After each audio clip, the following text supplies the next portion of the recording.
ನಮಸ್ಕಾರ, ನಾನು ವೇದ ಓಶಿಸ್ ಹಾಸ್ಪಿಟಲ್ನಲ್ಲಿ chief pharmacist ಆಗಿ ಕೆಲಸ ಮಾಡ್ತಿದ್ದೀನಿ. ಈ ಆಂಟಿಬಯೋಟಿಕ್ ರೆಸಿಸ್ಟೆನ್ಸ್ ವೀಕ್ನಲ್ಲಿ ಕೆಲವೊಂದು ವಿಚಾರಗಳು ನಾನು ತಿಳಿಸ್ಕೊಡ್ತಾ ಇದ್ದೀನಿ. ಔಷಧಿಗಾರರಾಗಿ ನಾನು ಅನೇಕರು ನೋಡಿದ್ದೀನಿ.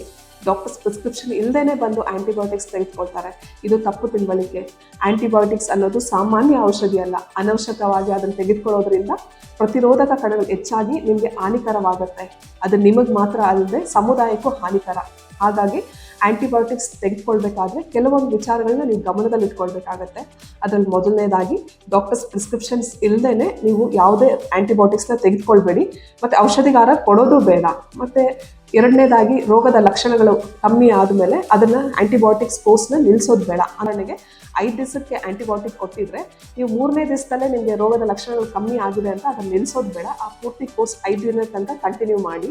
ಮತ್ತು ಮೂರನೇದಾಗಿ ಜ್ವರ, ಚಳಿ, ಗಂಟಲು ನೋವು, ಫ್ಲೂ ಈ ಥರ ಸಾಮಾನ್ಯ ವೈರಲ್ ರೋಗಗಳಿಗೆಲ್ಲ ಆಂಟಿಬಯೋಟಿಕ್ಸ್ನ ಅವಶ್ಯಕತೆ ಇರೋದಿಲ್ಲ. ಮತ್ತು ನಾಲ್ಕನೇದಾಗಿ ಮನೆಯಲ್ಲಿ ಉಳಿದ ಅಥವಾ ಆಂಟಿಬಯೋಟಿಕ್ಸ್ ಗುಳಿಗೆಗಳಿದ್ದರೆ ಅದನ್ನು ಸೆಲ್ಫ್ ಮೆಡಿಕೇಶನ್ ಆಗಿ ನೀವು ತೆಗೆದುಕೊಳ್ಳೋದು ಬೇಡ.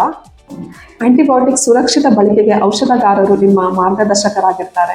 ಸೊ ಈ ಆಂಟಿಬಯೋಟಿಕ್ ರೆಸಿಸ್ಟೆನ್ಸ್ ವೀಕ್ನಲ್ಲಿ ವೈದ್ಯರು, ಔಷಧಗಾರರು, ಜನರು ಒಟ್ಟಾಗಿ ಸೇರಿ ಈ ರೋಗ ನಿರೋಧಕ ಶಕ್ತಿಯು ಒಂದು ಪ್ರಬಲ ರಾಮಬಾಣ ಎಂಬುದನ್ನು ಮುಂದಿನ ಜನಾಂಗಕ್ಕೆ ಸಾರೋಣ. ಧನ್ಯವಾದಗಳು.